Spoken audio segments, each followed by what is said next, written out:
Sono molto delusa, sono molto amareggiata.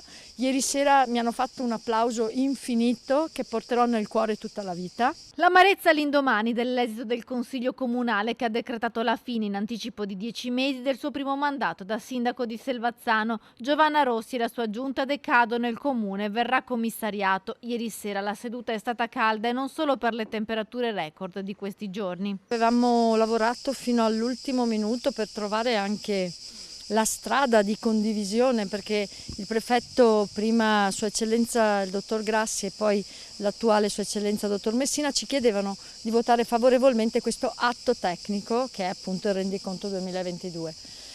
Come giunta abbiamo recepito i vari desiderata dei consiglieri delle sedute precedenti, pensando di fare addirittura di aggiungere un motivo buono per votare questo rendiconto. Il presidente del Consiglio Comunale, Enoch Soranzo, sostenitore in campagna elettorale della sindaca Rossi, ma da mesi il suo primo rivale, ha sospeso la seduta e ha convocato i capigruppo. Poi il Consiglio è ripreso, ma il bilancio non è stato approvato. È stato decretato, anzi è stato chiesto di votare l'ammissibilità di questa proposta della Giunta, di questo documento che è appunto la proposta e non il documento del rendiconto in sé. La votazione ha dato esito negativo, quindi addirittura non è stato ammesso questo emendamento che abbiamo portato come Giunta.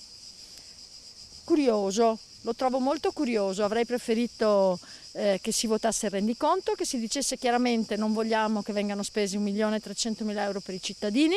Ora si attende il provvedimento del prefetto Francesco Messina che farà scattare il commissariamento. Nella primavera del 2024 le elezioni. La sindaca Rossi sta pensando ad una possibile candidatura. Di sicuro credo che i cittadini meritano ancora il mio impegno e io di sicuro, se ci saranno le condizioni e ci saranno le persone con cui lavorare, perché è fondamentale avere una squadra unita, seria, preparata e che lavora assieme per la città.